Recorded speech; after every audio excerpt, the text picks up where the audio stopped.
was like I was from the 1990s. They were ripping it up. There was dust in the air. There was 4 or 5 herd bulls bugling. If you took all the late rifle tags for just elk in the whole state of Utah and you added them all up, they would be less than 1 unit in Arizona on one late hunt. I told them, I said, your application is ridiculous. You got, whoever designed this program needs to be fired. A lot of guys grab their binos and look at them, and by the time they look at them with their binos, it's too late. Get your rifle up, you got to throw it in the scope, and you got to find in the scope, and you got to be ready to pull the trigger. Hey guys, this is Travis McClendon with the GuideLife TV, and you're listening to The Wild Initiative. Put down your latte and pull on your boots. Our culture needs people that are leaders and not people that are waiting for somebody else to show them how to do it. Those fields of tofu, that was formerly habitat for wildlife. You're killing off wildlife by being a vegetarian just as much as a hunter when he kills a deer. I'm like, well, you see that bush right there? There's your bathroom. Yeah. My dad wears a Levi jacket. He sits in front of a sagebrush and he tells me the best camo is hold still. Not to Donnie Vincent this, but be relentless in everything you do. Don't crap out, go back to the truck with excuses or whatever. Okay, assume I get a deer. How do I cut it up to fit into a Honda Civic? Just get outside and go. Because once you do, it's all gravy from there. Hey, this is Zach Griffith. This is Hannah Barron. This is Jason Phelps of Phelps Game Calls. Hey guys, this is Cody Rich from the Rich Outdoors podcast. What's up guys, this is Chad Mendez. You're listening to The Wild Initiative. Hey all, welcome to another episode of The Wild Initiative, brought to you as part of the Waypoint Podcast Network. All right, y'all, thank you for joining us this week. Make sure you head on over to iTunes or Stitcher, leave a quick rating or review for the episode. This week, y'all, I have Travis McClendon of the GuideLife, Zero Guide Fees, and Arizona Elk Outfitters. A very busy dude. Appreciate him taking the time out of his week to sit down with us. Travis, thanks for joining. You bet. Thanks for having me. Yeah, so we were introduced by Mike Attebery, Built for the Hunt. How do you know Mike? I met Mike at the hunting expo, maybe 3-4 years ago in Salt Lake City. We were showcasing Zero Guide Fees in our booth, and one of the vendors, and he came up and was kind of asking about what we did. And I started talking to him. I asked him, what do you do? And he's like, I'm a videographer and hunter and a couple other things. And I said, oh, great. So you do videography? He's like, sure. And I'm like, well, do you want to start? I'm looking for a hunter / videographer that knows how to hunt. And would you be interested in videoing a new idea of a show that we have called the GuideLife? And he's like, yeah, that would be interesting. I've got a couple other things going on. And I said, well, I'm serious. Like, I need you for 7 hunts right now, the next 2 months. Of course, he didn't think that I was serious. I'm sure a lot of guys promise him that. And I'm like, yeah, I could use you. I said, if you're good, give me your stuff. I saw his stuff on YouTube. I'm like, absolutely, let's go to work. And he said, okay. And I said, send me 6 or 7 contracts and we'll do all these hunts. And that was probably, 4 years ago. So yeah, we've been doing hunts together for the last 3 or 4 years. That's awesome, man. And we will get into the show in just a little bit, but I would love to kick it off with just maybe an introduction about, who you are, what you do. And I'd really love to hear how you got your start into hunting, like what inspired your kind of journey into the outdoors. Sure. Well, I'm originally from Arizona, as most people know, and if you don't know, we have some of the best animals to hunt in the country when it comes to mule deer, coos deer, elk, desert bighorn sheep, and antelope. Many guys would love to come to Arizona to hunt. Obviously, it's very hard to get drawn because most of it is on a lottery tag system. But we started. I was just born and raised here. My dad started hunting when he was young, and it kind of carried over to me and my brother. And we've been hunting. I've been hunting since I was 10 years old. So I shot my first animal when I was 10, got into that. My dad got into guiding in the late 70s, early 80s, and basically just started hanging out with him and going on these hunts. And I just got addicted, especially when I shot my first animal with my bow. My dad got into hunting. I remember him waking me up. Maybe midnight or so. Me and my brother shared a room. We're only a year apart. And so he woke us both up and he's like, hey, I got you guys a gift. I got your present. He woke us up. I'm like, we're half asleep. We must have been, 9, 10 years old. And there was just these bows that he had bought. They're little simple recurve bows with these wooden arrows and the fletching and the little tips on them. And I just remember thinking that was the coolest gift ever. And we shot those things till they broke. And just that was kind of my start into hunting and archery, and just wanted to be like him. And he introduced us to that. So that's how I got my start hunting. And then, I went off to college, and I would come back in the off season. My dad would be guiding, and he'd ask me, if I wanted to guide. So I absolutely, to get paid to hunt's even better. I mean, what better job is there out there? So that's kind of how it started. I started guiding when I was 18. I've been guiding for 30 years now. Me and my dad became partners for several years. And then about 10, 12 years ago, I bought him out, changed the names, and just split the companies up into different names. So we have Arizona Strip Guides. That's all of our mule deer and desert bighorn sheep in Arizona. And then we have Arizona Elk Outfitters that we do all the antelope and elk hunts with. So those are the two guiding companies, and I owe a lot of credit to my dad. I mean, my dad was a pioneer in Arizona. My dad was a pioneer in the Western big bulls. I don't know if you've ever seen them, maybe your listeners have, but if you've ever seen any hunting videos from the 80s and 90s, they were my dad's. So like he owned North Star Video Productions, and he was one of the very first, if not the first, to make outdoor videos from his guiding and hunting expeditions, and turn those into VHS and start selling them through a company called Stony Wolf Productions. So that was really big. And I used to, haul the camera and stuff for my dad back in the day. And back then there were giant beta cams, and the batteries weighed as much as, a 40-pound backpack. So they needed a mule.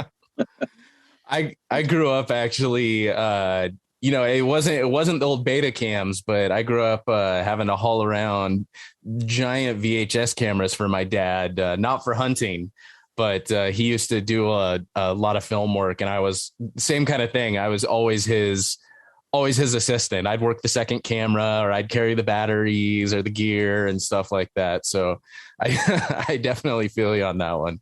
Yeah, it's funny how the younger guys always get roped into that, huh? But it's funny. I think about that, and back in the day, sitting in a dark production room doing reel-to-reel editing for VHS tapes on a video toaster and all of this stuff. Little did I know kind of what that would turn into today. I mean, I don't do full-fledged video production or anything, but I do a little bit here and there, and it inspired a lot of my love of media and getting into. Without realizing it until fairly recently, it kind of all started right there. Yeah. But it's funny, thinking back at how quickly all that stuff's changed. And, now we've got our iPhones, which, throw in your back pocket and you can create cinema style films practically. Exactly. Well, back then it was a love-hate relationship. None of the software worked like they said that it was going to be, and we were rendering hour-and-a-half videos, and you get an hour through it, and then there was a hiccup, and then it would shut and crash, shut down. And so it was a love-hate. It was irritating back in the day, but back in the 80s and 90s, that's just what you did. And now it's a dream. So much easier. I mean, it's like the generic software you can edit, film and edit just about everything you need. You can color correct. You can produce audio all from a single phone. It's wild. It is absolutely wild. And even talking with a lot of the guys that have, fairly successful YouTube channels that make some high quality stuff. They're like, I use my GoPro, and I just always make sure I have the newest version of the iPhone with whatever camera upgrades they have. And gosh, that's true. That's crazy to me. It's come a long, long way. And back in the day, it was just a full on job. I don't even know why my dad, he just had a hobby of doing it. But, bugling, I think Bugling Big Bulls was the first episode they ever made. I think that it was aired in 1988. And I remember one of the greatest scenes, a giant 400-inch bulls just didn't exist. I mean, people weren't harvesting them, and it wasn't definitely caught on camera. I remember that bull coming across 300 yards on the meadow on a string.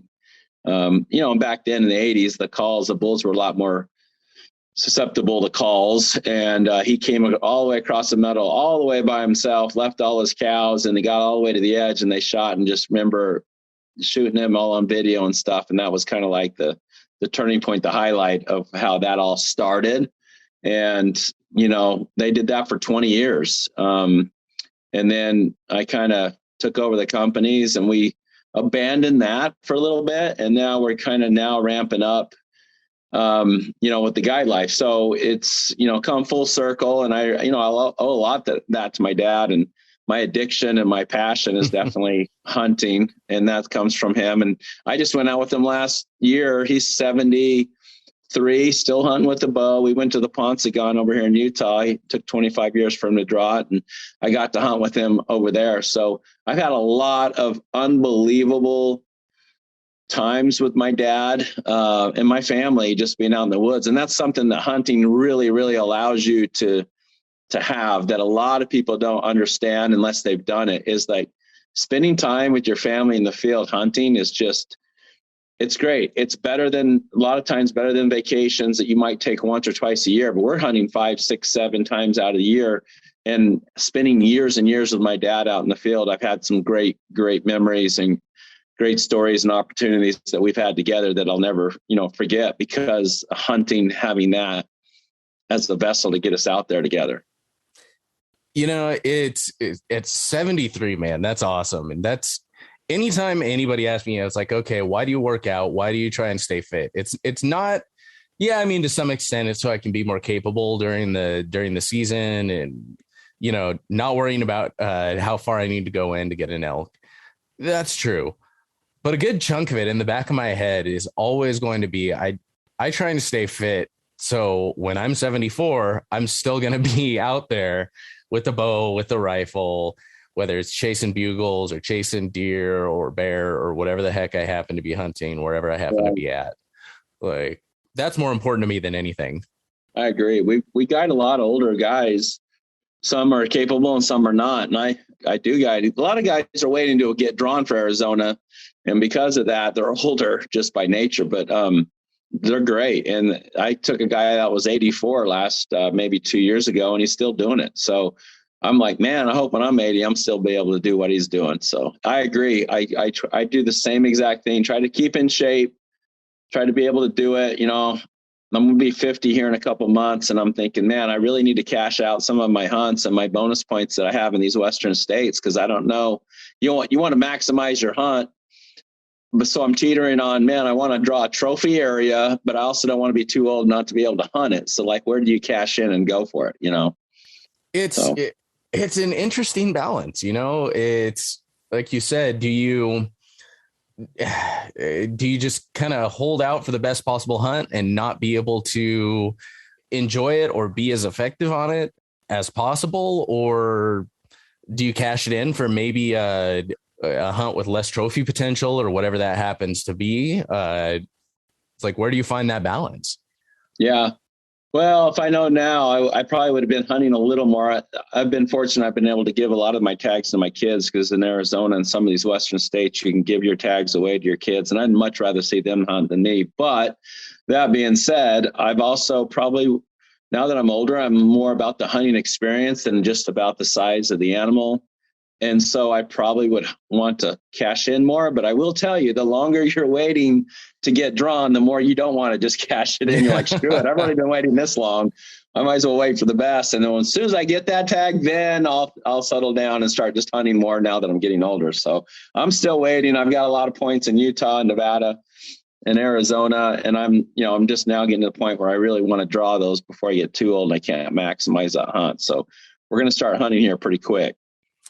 Yeah, no, I definitely get that. You know, you mentioned that Arizona, whether it's elk or mule deer, or desert bighorn, it's some of the best hunting in the Western US. I mean, it's kind of the pinnacle of what everyone's hoping to draw. And to anyone outside of kind of this Western hunting culture, you say that and people would almost look at you and be like, Arizona? Like, what? Huh? Because I think, there's this picture of Arizona is like Phoenix or, right. And that's about it. And everything's like that. Yes, that happens a lot. We have a lot of guys that they don't have any idea that Arizona has, half the state's mountains. It's just all the people live in the desert. So, we do have some awesome game. Now there's the nice thing about Arizona, I'm pretty intimate with Utah, Nevada, New Mexico, and Arizona. I've guided, I've hunted in all those. I've been applying, people for those that want to hunt. And I've been in Idaho, I've been in Colorado. And I will tell you that, Arizona, for the most part, for non-residents who want to come, they have one of the better systems in place for guys who want to come. Yes, they have that high trophy area that takes more years to draw because they're not going to give out more tags. It's a circle, right? It's a double-edged sword. Guys are like, man, I don't want to wait forever to get drawn, but they want to go after a trophy. And so the only way to keep a trophy is to limit the tags. So it's got to be managed in a trophy manner. And what's funny is the more trophies guys harvest in there, that drives more people to apply, which creates more competition, which creates it harder to draw. And the harder it is to draw, the more people complain, but the more people are trying to get drawn because the more trophies are killing out of there. So this is a nasty cycle that goes around in Arizona. But I will say, on the flip side of that, Arizona does have a lot of good hunts like deer and elk that give non-residents multiple opportunities to get drawn sooner rather than later if you so choose. Utah doesn't have that. Nevada doesn't have that. New Mexico doesn't have that. So, and those are usually the four big ones when we're talking about, elk and deer, sheep and antelope. And so the nice thing about Arizona is they do give all those tag allocations. For example, if you looked at Utah, if you took all the late rifle tags for just elk in the whole state of Utah and you added them all up, they would be less than one unit in Arizona on one late hunt. So we're talking about in one unit in Arizona on a late elk hunt, they would have more tags available, or they give out more tags in one unit in Arizona than they do in the whole state of Utah. So that's the difference, right? They do give you opportunities. Now, are they going to be the best hunting experiences you've had? It's because I can just hear people's voice. Like when you hear what you just said, Arizona provides this quality of hunt and it's awesome. There's probably guys that have come out to Arizona and been like, I didn't experience that. My hunt wasn't that good. And that, it's all relative to what unit you got, what hunt you got, what weapon you got, at what time of year you went hunting. So I'm just saying that the late hunts, there's more tags given out in those late hunts after November. And so you can get drawn sooner rather than later, which is great. But at the same time, is that hunting experience going to be as good as an early rifle hunt in the rut? No, but at that early rifle hunt, it's going to take 25 years to draw. That late hunt is going to could be 5 to 7 years to draw. So the nice thing, my point is that Arizona does give you that flexibility. Well, and one of the cool things about Arizona is I feel like there's, again, there's opportunity to kind of push your tags out a little bit and kind of angle for that better opportunity. But one, you have a chance to draw regardless. Like, I mean, shoot, I drew unit 8 on 3 points. Not the best unit in Arizona, but I looked at my credit card and I had to call 3 people to actually confirm because it was so ridiculous that I think it was less than a 1% chance for me to draw that unit, but I still did. Right. And that was, did I hunt that? I want to say 2020 was when I hunted that. Was that archery or rifle? That was archery rut hunt. Nice. Got my first elk, went down with John Stallone. Well, yeah, and John, of course. Uh-huh. And I think the podcast you did with John, he actually was referencing my hunt at one point in the podcast. Nice. We were talking about chasing all the elk were sitting on these kind of, I guess, islands almost, they're little like peaks in and of themselves, and they're all these separate little islands, and they just run around the tops of these islands in circles. You couldn't bugle at them to save. Right. Like you'd bugle at them, they just pick up and start running around the island, and you try and catch up with them, and you just had no chance. Yes, that happens often. the competition can be fierce. So you start bugling and they don't want another bull to come in. They'll take off on you. Well, you kind of mentioned earlier that when you were talking about your dad's films, you kind of mentioned like, oh yeah, that was back when they were, more susceptible to bugling. How bad has it gotten compared to kind of back in the heyday, if you will? Oh man, it used to be. And I think that's kind of ruined a lot of guys' expectations coming out to Arizona, at least hunting with us. They've watched those videos for so long. And back in the day, in the 80s and 90s, there wasn't a lot of calling. There wasn't a lot of the mouth diaphragms. There wasn't a lot of the, all these hand calls now that you can buy. And the elk hadn't never been screwed with. So they were definitely, you started punching on a cow call, they were definitely coming in. And it was fun. You get set up and you got an elk bugling out there 400 or 500 yards. You start cow calling and they'd come in on a string. And that's kind of what we videoed. And that's what we shared in the late 80s, early 90s. And then guys started applying and started calling. To this day, I've got guys calling. I've seen all your guys' videos and, I've been waiting to draw so I could go with you. I mean, that happens to this day, but what they've seen on those videos in the early 90s typically is not what's happening today.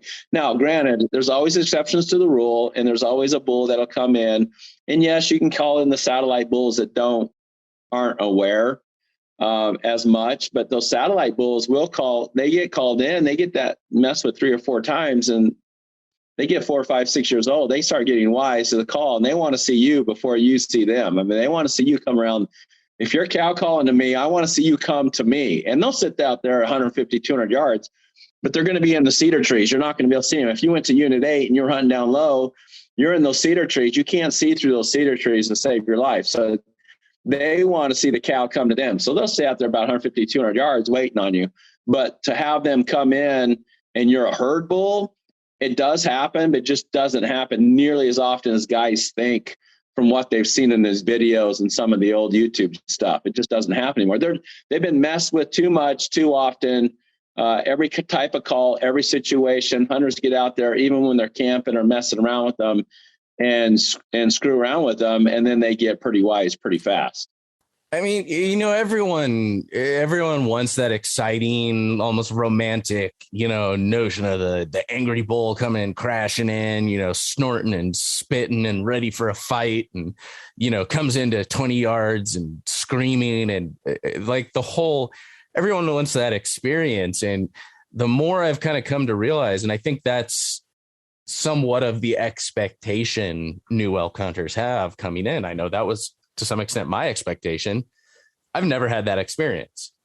I've heard bulls like really bugle back aggressively. Maybe like I could probably count the number of times on one hand. Typically it's kind of a lazy bugle that you can tell is moving off because they're taking their cows and leaving. And so the more I've come to realize is it's really just not as beneficial to bugle. I mean, again, I've only been doing this for 5-6 years at this point, being an adult onset hunter. But from what I understand, it's just not an efficient way to hunt elk anymore, bugling, at least not how it used to be. Yeah. I think there's places like Nevada where they don't get messed with. They don't have nearly the hunt pressure. They don't have nearly the hunt numbers. I think there's places in Utah, New Mexico, not really. I mean, yeah, there's the Gila wilderness where they can definitely not be messed with as much. But in Arizona, unless they're coming off the Indian reservations or the park, they really know what's going on. And now there has been some, and I will preface this because the rut has been earlier and earlier in Arizona instead of later and later. And it's what happens is, especially like if you hunted in 2020, you're in the first week of September. That's too early. The season in Arizona is 2 weeks long, and usually that second week's going to get better. And even that third week, if they let it go another week, it would be even better because the later it gets in September, the better the rut's going to be on typical. Now, last year in 21, and you hit, let me tell you something, in 2020, it was good antler growth, but man, it was as dry as it's ever been. Oh, geez. We didn't have any monsoons. There was no water. And I really feel that the cows didn't come into estrus and they didn't really I think Mother Nature has a way of kind of holding things off when things aren't looking good. And they were really looking bad in 2020. I was in 9 right across the street from you, from Williams on the other side there. And that's unit 9. And it was bad. I mean, I didn't hear a bugle for 5-6 days. Nobody in camp killed. And it was as bad as I've seen it just because it's dry. Now, if you'd have drawn a tag in 2021, you would have been, this is a night and day difference, because whatever they didn't do in 2020, they made up for in 21. Because when we got out there opening morning, oh my gosh, it was like I was from the 1990s. They were ripping it up. There was dust in the air. There was 4 or 5 herd bulls bugling. The opening morning in Unit 10 last year, I kid you not, Mike was there. He was videoing it. You got to ask him about it. There was 3 herd bulls, probably somewhere between 20 to 25 satellite bulls, and about 150 cows all together within 100 yards. And we were in the middle of it. Now in Arizona, this doesn't happen. This isn't Colorado where there's a ton of elk everywhere. This is Arizona. We don't have the elk herds that these other states do. But it was amazing. Like it brought me back to the early 1990s, how it was. They didn't give a rip. They weren't looking at anybody. They weren't paying attention to anything. They were fighting. And that's why you get in those moments. I'm like, this is why we hunt, for these moments like this. Now, we could have shot 10 bulls that morning, but of course we were going after the 2 biggest, and they were fighting, and there was elk going back and forth, and it was a neat event. We videoed the whole thing, but that was awesome. It just doesn't happen as often as you'd like to anymore. And unfortunately, you drew the 20, so I want to apologize for that, because it was bad. Well, it sounds like all those bulls, they're like, man, I didn't get laid for an entire year. I'm going for it this year. Yep, they made up. That you're 100% right. They were rutting in November in 21 because they didn't do anything in September and October. That's how bad it was, because that's when the rain came and the feed came better. But yeah, they made up in 21. They were like, you know what? We didn't rut that hard in 20. We're making up for it. So we'll see what this year holds. But last year was pretty amazing as far as rut activity. Well, I mean, yeah, it was. I have nothing to complain about that year. I got my first elk. You know, John kicked some ass for me. He really worked his butt off to get me my first elk. You know, he and I have been buddies for a long while now. And when I drew that, I immediately had to give him a call, be like, guess what? Right. Guess what we're doing this year?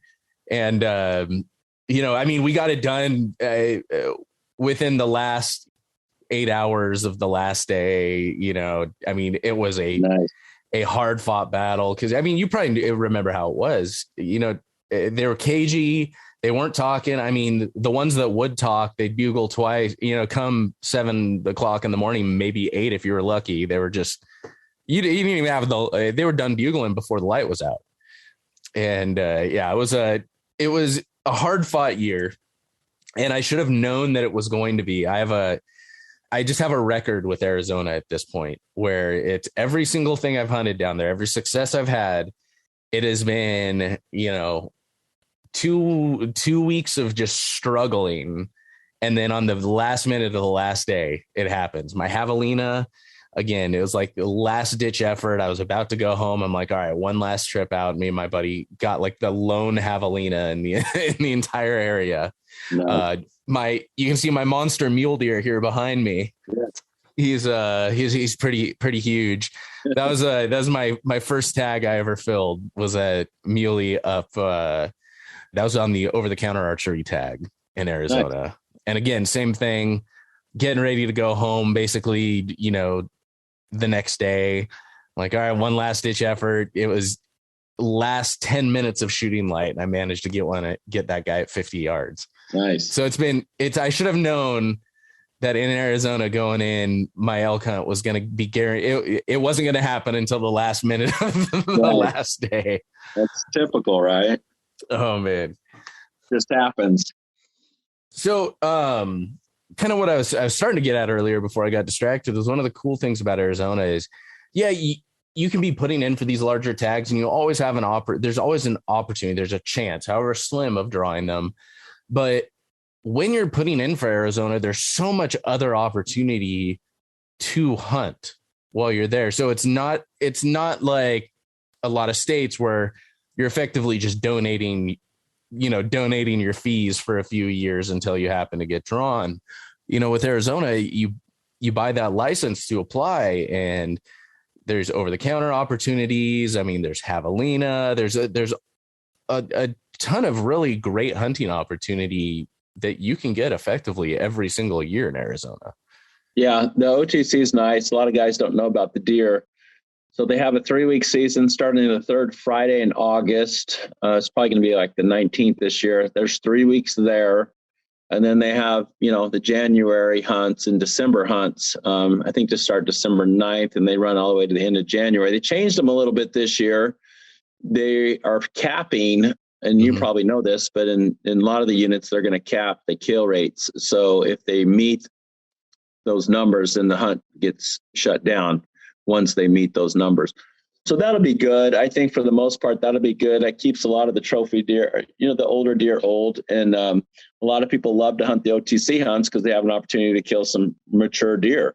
And the only way you can do that is the more big deer you kill, the more you flood it, right? With more guys from out of state. It's OTC. So everyone just over the counter comes over, and you can really ruin a hunt really fast. It's kind of like gold rush, right? You find a little bit of gold, everybody runs over there, they get all the gold out of there, and then all these towns are abandoned when it's all gone. And that's kind of how these OTC hunts can get. Everyone runs over there and floods it, and they can kill out the deer pretty quick, and it become really bad really fast. So by capping it, I think this is going to have more sustainability, keep the herds good and keep the maturity good. But yeah, they have the javelina, they got the mule deer, you can do coos deer. And then, like you said, they have the, random.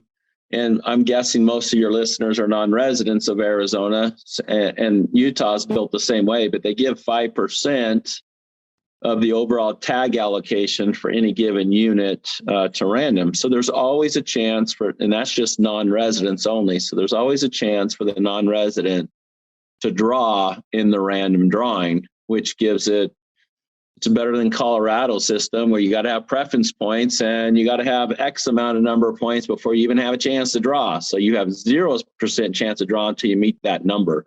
So Arizona, I think, does the best of both worlds. They reward you for having the most bonus points, and 5% of those are going to go to the guys with the highest number of bonus points, which is every year you put in and don't get drawn, you get a point.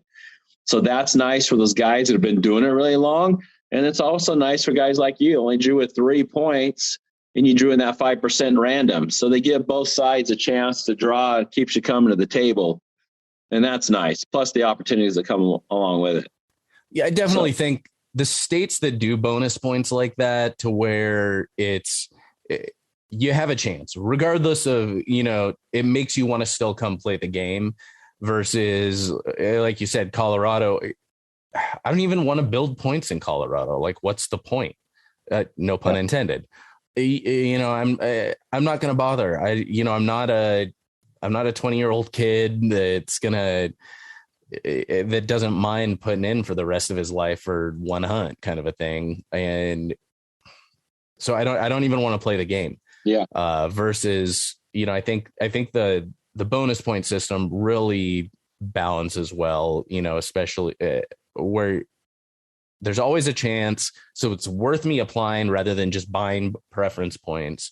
But likelihood is it's probably not going to happen. But when it does, right. it's a really nice surprise. Well, and we have all the statistics. The guys, like our members, our Zero Guide Fee members, a lot of them have me do their applications. And we have a lot of insight knowledge as far as the number statistically wise, what your average wait time is going to be in these units. Yes, you can buck the trends, but if a guy says, hey, I want to have this time frame and I want to hunt with this unit or this weapon, and this is the kind of size of bull I'd be satisfied with, then I can kind of try to put them in some units that I know traditionally, because we have the numbers, we have statistics, we can say, okay, this is your average wait time. And you could draw it sooner because you have less competition. This is a really good hunt under the radar.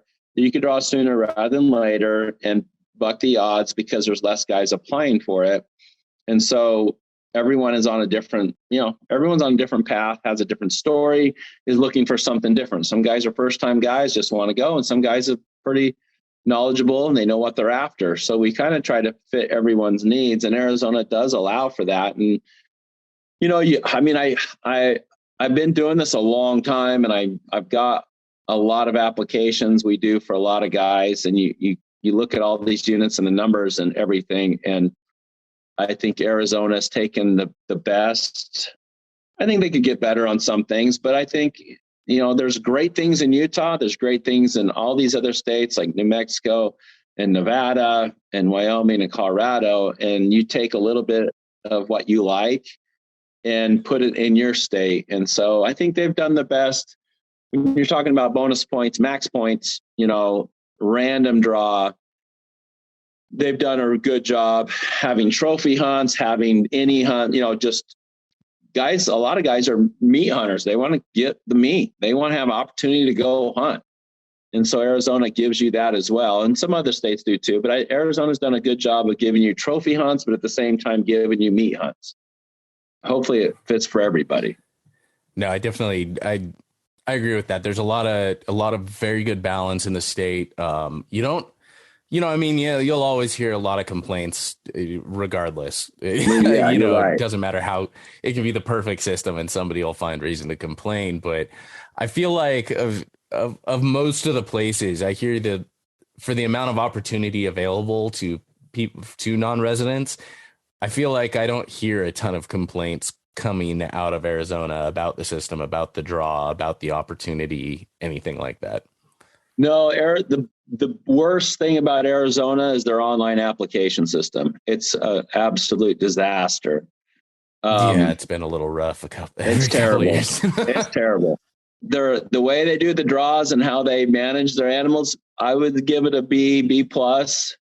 The opportunity they have as far as their application process online and what you have to, the number of clicks you have to do to get through that thing. And for example, how come you can't have just a simple cart where you can just put your animals in the cart and pay once at the end? You can't do that in Arizona. You got to do a one per species. And if you're applying for you, one differently. Every single one. And if they're applying for you and you're applying for your family and your friends, it takes you an hour to do 4 applications. It's ridiculous. So don't even get me started on Arizona's application. I'll freak out. We do thousands of them. That's why. I completely forgot about that. And every year it irritates the shit out of me because, pardon my phrase, it irritates the hell out of me because I forget about it. And then I go in and I'm like, and I'm like when I apply for Montana, I just go down the list and check it all, add to cart. Right. So I'm the guy. I apply for just a little bit of everything. And Nevada has an amazing system. It's so easy. It's very intuitive. It asks the right questions. You just got to answer them. You check out. It's easy peasy. I mean, you got to understand, we do thousands of these applications for our members, right? So I know everything pretty intimately, and I get feedback from my administrators who do this for me. And then you get to Arizona and it's always a debacle. It's always a mess. It always takes forever. They're always pissed off and complaining. And I don't blame them. In fact, I called up their technical division, and I'm like, man, if you guys were trying to set a record for how long it takes to get through one application process and how many clicks and how many questions and how many they have these redundancies, questions. And I'm like, if you guys are trying to set a record, congratulations, you achieved your success. You achieved your goal. I've never seen it. And of course they're offended when I say that, but I'm like, your application's, I told them, your application's ridiculous. You got, whoever designed this program needs to be fired. Anyway, they didn't like that too much. How do you really feel about it? It's crazy. You can stop holding back. Yeah, well, give me another hour because I could really break it down if you want me to. But I don't think you're. I don't think that is within the scope of this episode. Yeah.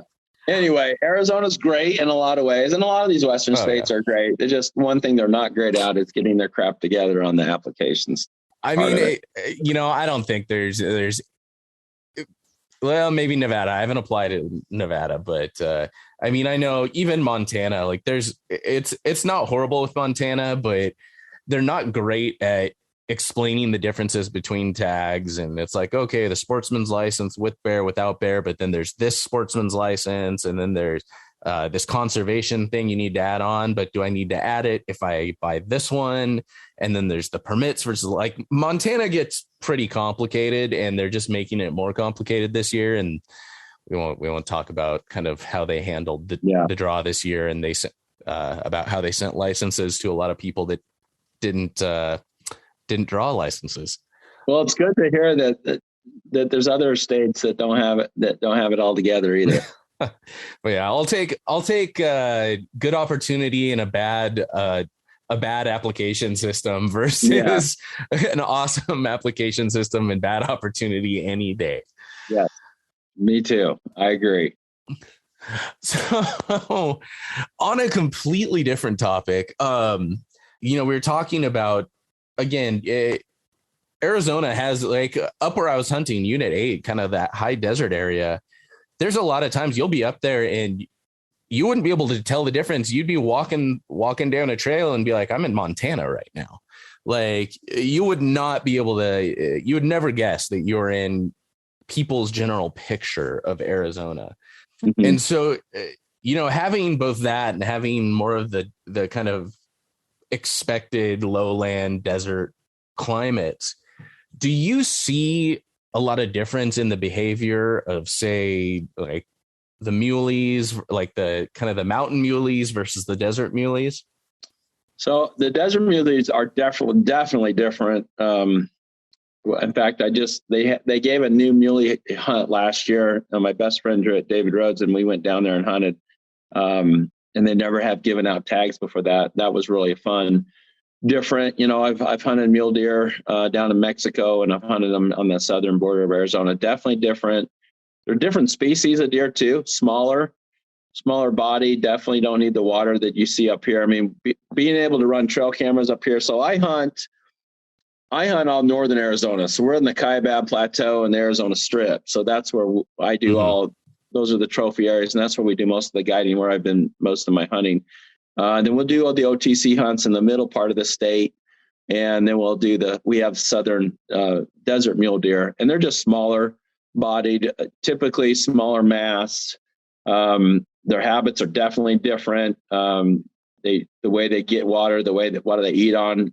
It's almost kind of like a whitetail, a whitetail from Kansas or Canada, and the same whitetail from Mexico, right? If you went down to south of Texas, you have these small whitetail, same species, just a different subcategory species, I guess. You got these giant Canadian eastern whitetail, and then you go down to Mexico, you get these small eastern whitetail that are just built different. So the strip deer are definitely the biggest body deer you've ever seen. When it comes to mule deer, they have giant ears. It's not uncommon to get, if you laid out the ears from tip to tip, it's not uncommon to get 28 inches across to 30.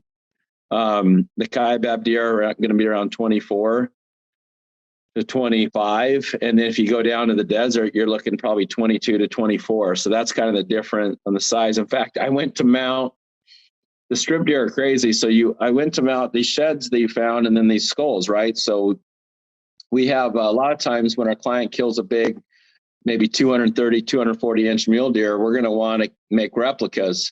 So Steve Stainer, by the way, if anybody wants replicas done, he's the best in the business. He's down in Phoenix.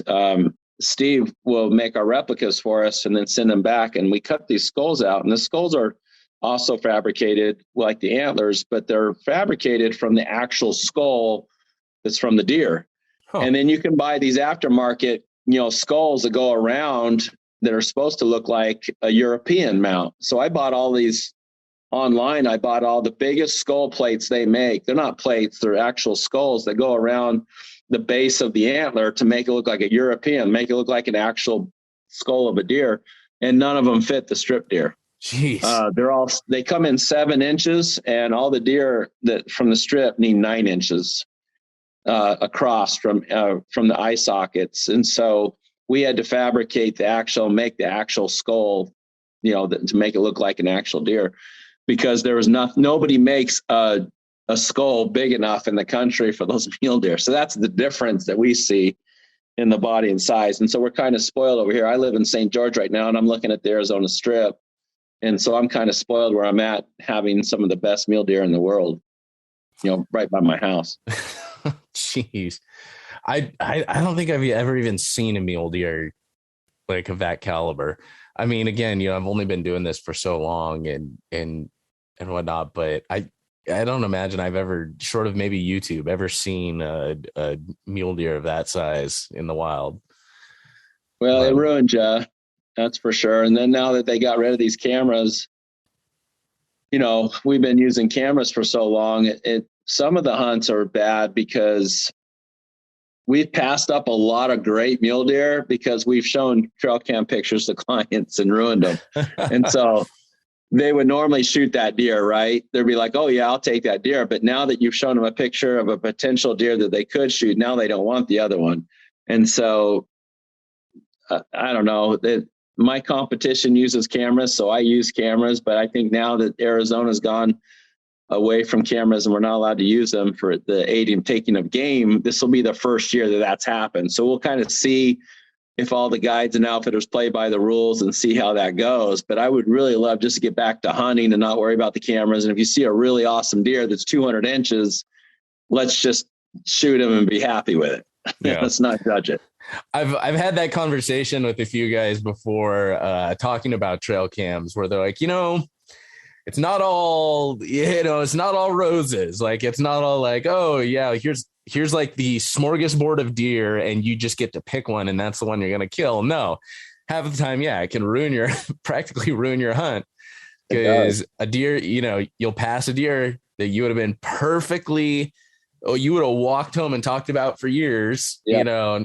You pass by that just because there's that one deer and you never even end up seeing it. But right.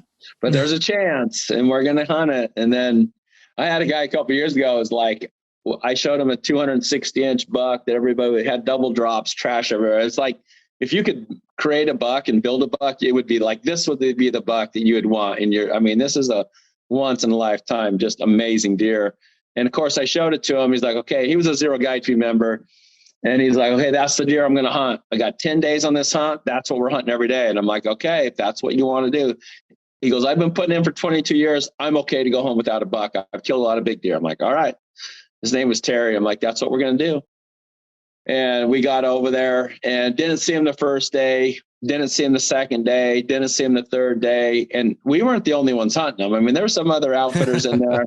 And we had 5 other guys, clients in camp, and 4 out of the 5 guys were trying to hunt this deer. I mean, we surrounded the area. We were looking high and low for that deer.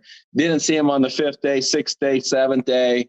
Now we got 3 days left, right? And it's just funny how quickly guys' mindsets change when the reality of actually not killing an animal or a deer after waiting 22 years starts to set in. And he came to me on the 8th day. He's like, maybe we should go look elsewhere. I'm like, why? I thought we were like all in on this deer. And he's like, well, we haven't seen him. Nobody's seen him. And I think we should go look elsewhere. I'm like, that's fine. I said, that's fine. But that's guys' intentions. And I deal with that a lot. Like a lot of guys, like, I'm fine to go home without a deer. And it's so funny how quickly that changes when you get down to the actual, where the rubber meets the road and they actually think that they're not going to kill a deer and they've waited this long, and then they start changing their tune pretty quick. And so we ended up going somewhere else, and we ended up killing a freaking deer on 10:30 on the last day of the hunt at 10:30. And actually Josh was there helping me on that hunt. And he got very, very lucky, very fortunate. Ended up being a 219-inch deer on the last day of the hunt. So I'm glad we pulled off. It worked out in the end, but it almost costed him. He almost went home with nothing. But that happens a lot because of those stupid cameras. Oh, man. So, you mentioned you had a few guys into. How often do you end up like in a situation like that where you get a really nice buck or bull on camera, and you maybe have multiple clients with the same tag, obviously, different guides. How often do you end up with guys all chasing the same bull or the same buck like that? Well, for the deer, it's different because they're more patternable, especially out here on the strip. There's not a whole lot of deer. It's big country, but with the cameras, you were able to pattern them a little better. Elk, you can use the cameras too, and you can pattern them. But the problem with elk, they got in that rut, and they'll go 3, 4, 5 miles in a morning, and then they might do a giant circle, a 20-mile circle, and you don't know where they are the next day. And they're going to water at 10 different locations. These deer out here on the strip, 75% of the deer, they don't leave for the rut, and they'll stay around the water that you got them on in the summertime. So they're around there. It's just a matter of turning them up. So it does happen where we'll have guys that'll come out and say, okay, and I show everyone, back when the trail cameras were going on, I would lay everything out. I told all the customers, I'm like, listen, nobody's going to have favoritism in my camp. I make sure that, because I've been on guided hunts where I felt like I was getting screwed, right? Like they're favoring that guy or this guy, and they're showing them where it is. And I feel like I'm getting, sloppy seconds. And I don't want anyone in my camp to feel like that. So we'll lay it all on the table and say, here's all the bucks we have or all the bulls we have. Some guy might be after a typical, some guy might want a non-typical, some guy's never killed a deer before, so he doesn't really care. Some guy's killed a 220 and he wants a 230 and wants to go only after that one. Sometimes we'll need 2 or 3 guys to really cover the area. And if we get 2 or 3 guys that agree, say, okay, listen, here's the deal. We're all going to try to hunt this buck for 7 days or this bull for 7 days. We're going to surround it. Whoever gets the freaking first shot's going to kill it. Are we all in agreement with that? And everyone will be like, yes. If you're not in agreement, then you're not hunting the deer. We'll go somewhere else, hunt something else. And usually I've never had an issue. Like in 30 years, I've never had an issue with somebody complaining about that. As long as you lay all the cards on the table, you tell them what you got, and you give them the ability to do it, I've never had a problem with it. Not at all. So, but when you try to be coy and you try to hide stuff and try to keep stuff away from other hunters, or they come out back in the field and you found a big buck and you're not letting anybody know because you found a really big buck, they catch on to that, and it's not cool. So I try to alleviate all that by just being real open and honest with everybody. And it seems to work out better that way. Nice. So, you're kind of talking about how the big bodied kind of high mountain muleys versus the smaller desert muleys, they're almost like their own separate species. You're kind of saying that. How do you, I'm assuming because of that, you would hunt them differently. Like, what do you see as far as the difference in strategy hunting some of these high desert or these mountain mule deer versus maybe some of the desert muleys? Well, I don't have a lot of desert experience. I've done several hunts, but I haven't done, 10, 15 years of hunting the deserts compared to the mountain. The mountain where I'm at in the Kaibab and the strip where I hunt these, they definitely are more palatable. They like to stay within a 3-mile radius typically. Yes, there's exceptions to the rules, and you'll get about 20, 25% of the bucks that'll go 6, 7, 8 miles to rut. All of the deer over here where I hunt always come back to the same watering holes in the summertime. All of them. I mean, wherever they summer at, they will be back. That's a fact. Unless they're dead, they're coming back. The desert seemed to me, they like to wander a lot more. They seem like they have a bigger area. They have less water down there. They restore the water. They're able to eat the cactus and stuff that gives them nutrients. And they're able to wander a little more, and they seem to have a bigger roaming or areas they live in because maybe there's not as many deer and they like to rut and move more. That's my experience. The nice thing about the desert is you can glass a lot more. Like there's a lot, I guess it's a negative and positive. You can glass a bunch of country down in the desert. Where I was down by Ajo, Arizona last year, a lot of nice hills you can get on, a lot of glassing, just a lot of places with no deer in them. So you got to have access and you got to be able to move. It's awesome country to glass in, but there's not a lot of deer. And I think a lot of those deer, when they go to rut, they move a lot. I think the summertime they stick close to the water holes because it is hotter and they're more patternable. But I don't have, as far as that goes, I think that they move a lot more, and I think they're harder to find than the deer that I'm dealing with. It makes a lot of sense. Like when the deer are going to be more sparse, they're going to be traveling a lot more for that rut, and you're probably going to be sitting, glassing, doing more spot and stalk. Do you do for the stuff kind of in the strip and the kaibab, do you tend to do a lot more ambush hunting or sitting water or things like that? The kaibab, like you were saying, it's all ponderosa pine up top. You got the aspens, ponderosa. You can get up to like almost 9,000 feet over there. And then you can drop down to about 5,000 feet. You can get down into the cedars and the sagebrush. And that's when that late rut hunt is so effective, because it's so open down there and they get off the mountain into that open country. In the summertime, there's a lot of water up on the kaibab, not so much out on the strip, even though there's a bunch of cattle ponds out there that the cowboys have made. But if it's dry, those deer are really dependent on the trick tanks. And meaning by trick tanks are the tanks that they're made by sportsmen. They put a fence around them so the cattle can't get in on them. Wildlife can come in. There's a trough and a float on it. It's a little trough, and it's fed by an apron, and that apron's all corrugated metal. So when it does rain, it hits that metal, goes into a big, huge holding tank, and then from there it's floated into a little trough.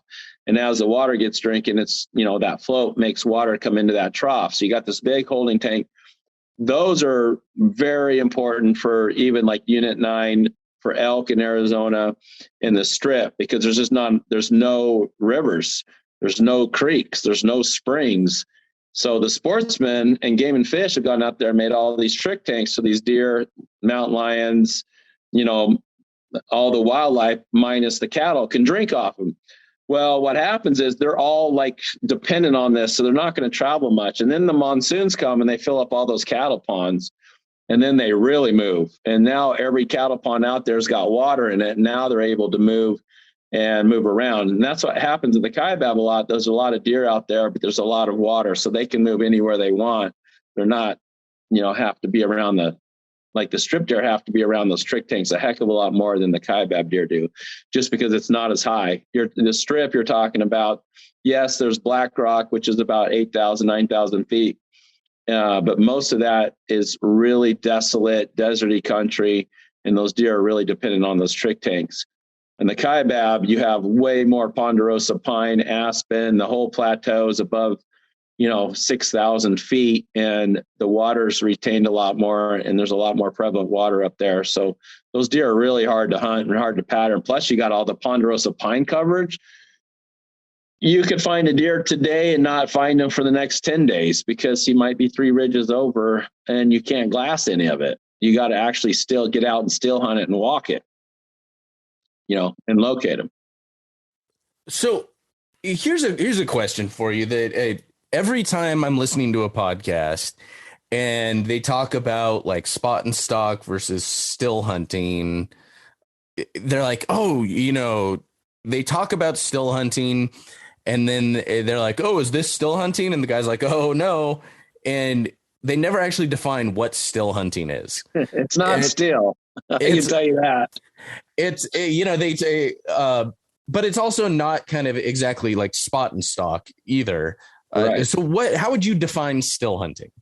Okay, well, let's define spot and stalk. So spot and stalk is exactly what it is, right? So we'll get up high or an area that you can glass with your binoculars a long way, potentially. It could be 300 yards or it could be 3 miles. It could be 10 miles. You want to get up high. We have spy scopes and BTXs. We'll get up, depends on what we're glassing. I'll get up real high and glass the crap out of the country that we can. I mean, some of the areas for elk, we're glassing 5, 6, 7 miles away looking for yellow dots.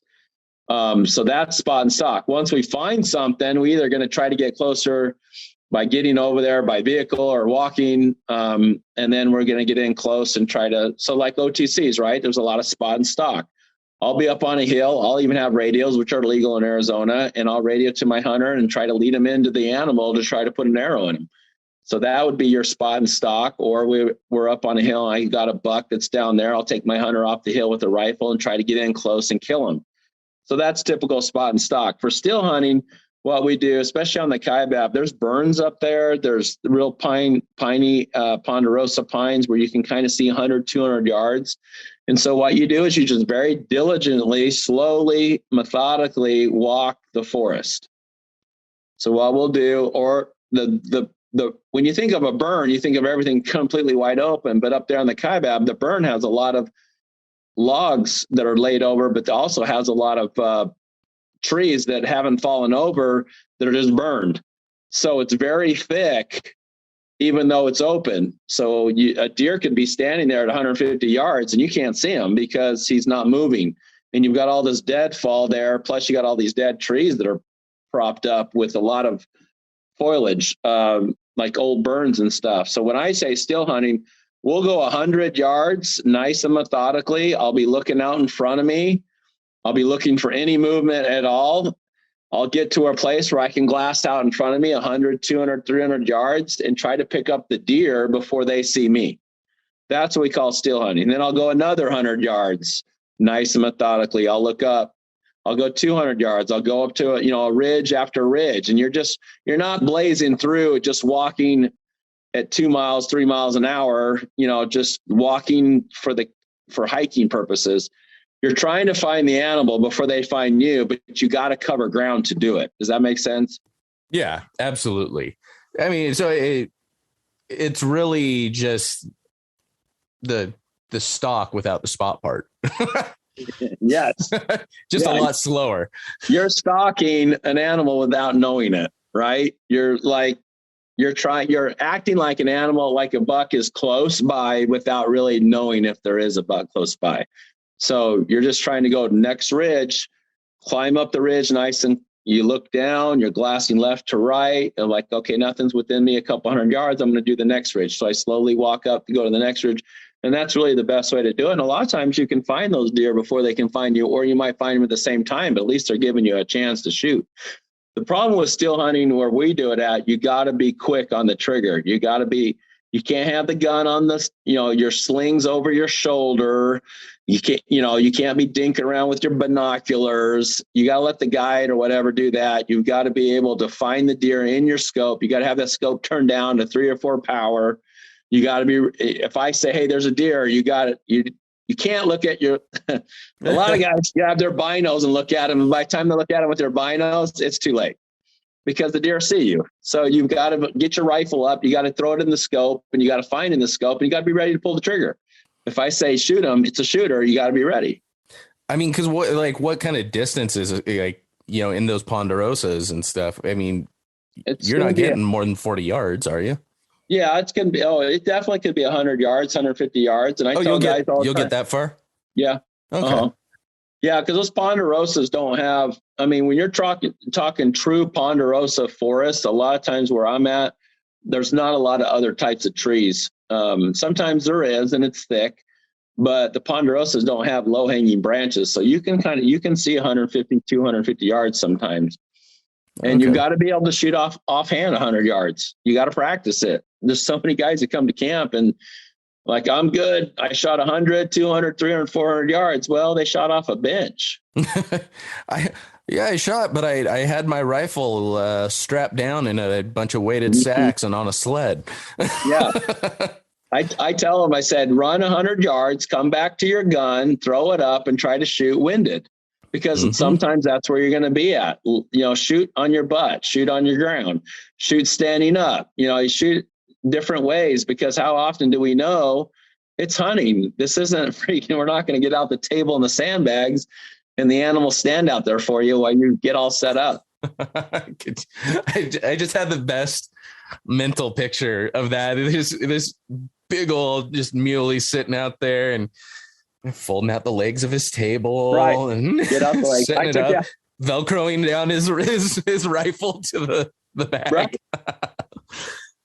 I was telling you, I took out this older guy, and he's a great guy. His name's Richard. I took him on a strip hunt, and he waited 23, 24 years. He's 83 years old, and somebody sold him this long-range rifle, and he had used it maybe on a Coues deer tag, which for Coues deer, it's fine. but it weighs like, it was way too heavy, and I said, we're going to be doing a lot of hunting. We might see these deer are going to be running. They'll be running off the road. So I wanted to know what his plan was to shoot this freaking giant, it felt like a 50 cal, like rifle. What's our plan? How are we going to shoot this thing? And he's like, well, I go, if we see a buck off the side of the road, just standing out there about 150 yards, because it's very possible on the strip to do that. What's our plan of attack? He goes, well, I thought I would get out of the truck. He's like, you carry a chair in the back of the truck. And when we see him, you grab the chair, set it up for me.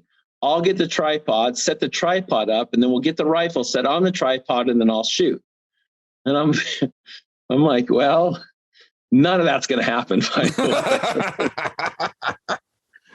I mean, none of that's going to happen. So I'm like, can you shoot this thing offhand? Because if that deer's out at 100 yards, you need to get out of the truck. You need to get off the road. And because the sagebrush is 5 feet tall, there's no way you're doing anything else but shoot offhand. Yeah. And the guy had an 18-pound rifle. That wasn't happening. He was 83 years old. So I gave him my rifle, which was 6 pounds, and said, if we see a buck off road, just use mine. Okay. And he's like, oh, okay, we'll use yours. But I just felt, it's one of those things where it's not going to work in a real hunting situation. It's just not going to work. And these guys, same thing with what we're talking about. You don't have a bench. You don't have time. You're not in perfect, breathing mode, as say. We're at 7,000 feet. We're walking these hills. We're humping these hills. You're going to be winded. And have you practiced it? Have you practiced shooting winded? I guarantee you haven't, because they don't. Guys don't shoot. Like when I shoot my bow, how many times are we climbing a mountain, or you're hiking after these elk for 2 miles and finally get an opportunity? And how many times are you in perfect shooting position with perfect weather and perfect breathing? Hardly ever, but yet that's how we practice in our backyards or out in the shooting, right? So no wonder guys miss, because they don't practice in real life situations. I tell them, I said, you need to run down 100 yards, come back, and then pull your bow back. You need to pull back on your knees. You need to pull back on your knees and then try to stand up. Because I've been in that situation where you pull back on your knees and now you can't see over the brush. And now you actually got to stand up with the bow pulled back. And that's a heck of a lot harder. So, all these situations come into play because that's how it's actually going to happen in real life. Well, I mean, and shooting under a time limit as well. That's exactly one thing, when I was practicing for my elk hunt, that John was drilling into me, because he took me out to a spot right before, because I was really nervous. I was getting really into my head before my hunt. And I was just not confident in my shooting. I was shooting just fine, but I was not confident in my shooting, and that was messing me up. And so he took me down, put me through some drills. And that was one thing. He'd have me go to full draw and then set my bow down on my leg kind of, and wait. Nice. And then he'd be like, there it is. And I'd have to get up. I'd have to acquire, the foam target and shoot within, I can't remember how long he was giving me, but a second or two. And that was huge. And same thing with rifle, working with somebody, or even having there's apps where you can just set an alarm to go off at kind of a little random time. And you can use that to get up, acquire your target, and let it go. There's ways to train for that. And I'm guilty of not training for that. I mean, I do a little bit better, I don't shoot off a sled or anything, but I'm pretty often in a nice prone or seated position. I'm taking my time, I'm taking 6 minutes for 3 rounds kind of a thing. How many guys are like, I'm like, you're going to shoot your bow today? No, it's windy. I'm like, okay, well, you do know when we're out there hunting, it's going to be windy. Like, you need to learn how to shoot in the wind. You need to learn how to hold your bow still. There's a lot of things that guys want the perfect scenario, and then they get out there and then I got to hold I pulled back my bow and I waited for 45 seconds before he cleared the tree, and I couldn't hold it back anymore, and I just swung the arrow. like you were saying, holding that bow back for a long amount of time and then trying to shoot, because that's what's going to happen on your hunt. So those are important things to do in practice. That's one of the best tips I got from that hunt, other than the fact that I'm way too loud all the time. I didn't realize how loud I was until I was hunting with somebody that reminded me.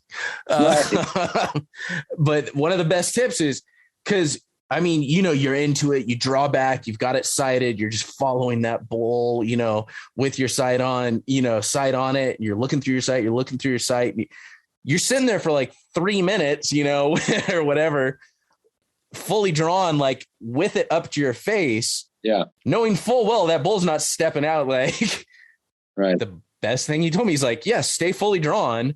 Just set the bow, like set your cam down on your knee. You obviously, you be safe about the whole thing. Keep that tension on. But don't be jacking up your support shoulder by sitting there trying to hold that bow and focus looking through the sight. You're going to go blind before you get that shot off. Yep. But coming from a guy who's obviously been there, right? It's especially, with how windy it is up here in northern Montana. I mean, it's basically like Iowa where I live in this part of Montana. It is just flat and open with a bunch of farm fields. And so it gets windy up here, and I've had to sit and hold in practice, sit and hold a lot of shots when this wind gusts. And I used to just let down. I'm like, no, I'm going to hold it until I have a time to take my shot. Or there's other times where I'll try and shoot, do some Kentucky windage for the wind kind of a thing. And yeah, I don't know. It's just finding those opportunities to practice like you will in the field. I think you're right, is absolutely critical and too often forgotten until the last minute. But well, it always, inevitable. It's a woulda, shoulda, coulda. And, when you come out here, you might only have one chance. And so you really, human error is going to play in factor no matter how much you practice, but you're maximizing that, trying to give yourself the best chance possible. And, you don't want to be, coming back to camp saying, dang, I didn't prepare for that situation, so like you said, it's going to be a while before you get back to Arizona, could be, or whatever. So you just really want to maximize it by taking, and I'm glad you talked to John and got that worked out. That sounds like it really worked out. And I try to tell my clients that when they come out, try to do it this way, practice this way. And then, it's going to lend. You just don't want to be like, woulda, shoulda, coulda. I should have practiced, or I would have if I had this, or if I'd have known, type of deal. So, absolutely. All right.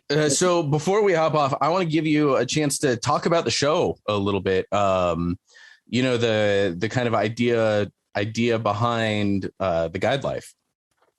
Well, being hunting for 30 years, especially in the day. Well, let me get there by saying that the GuideLife is basically the GuideLife TV, which is on YouTube channel. You can look it up, the GuideLife with Travis McClendon. Basically what it is we are following our zero guide fee members on their hunting experience. What I mean by that is we take, for those that don't know, our zero guide fee is exactly what that sounds like. For guys that are members with us, with our company, Zero Guide Fees, they pay a small yearly membership. And for that membership, they get to come out when they get drawn, and we pay for the hunt. So the hunt is on us. We're kind of like car insurance.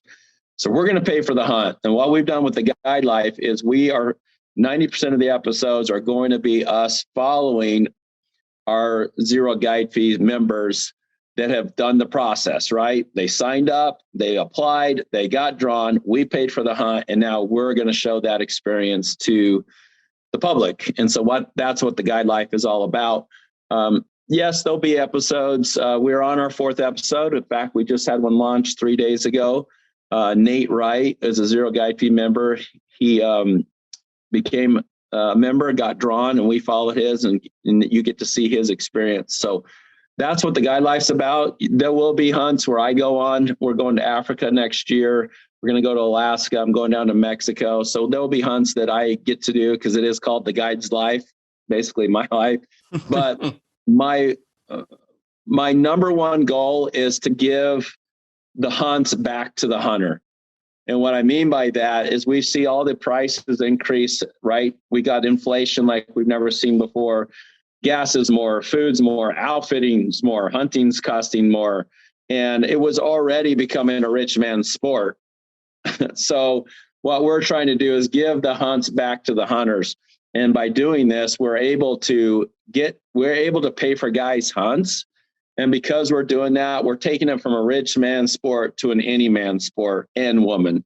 So that's what we want to highlight. And that's what we're doing. So guys that get drawn, we get to see their experience. It's really cool because we're making it a white collar to a blue collar. So now anybody on any budget can become a member, get their hunt paid for, and maximize their hunt. You know, I'm just thinking about guys, we got the deer draw coming out, which I probably should have remembered. So Arizona, we've got the mule deer, not draw, but the application is in 7 days. It's on June 14th is the deadline for mule deer, coos deer, and desert bighorn sheep.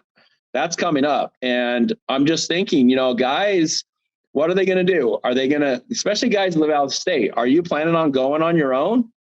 If you're planning on going on your own from out of state into the state of Arizona, how much is that going to cost this year? Right? I mean, it's so expensive for your materials, your hunting equipment, your gas, your food, having your friends come out and even help you. They're going to want some coin. It's going to cost them. They're going to want you to pay for them. So it's going to cost you a lot of money, no matter if you do it on your own or if you even hire an outfitter like me.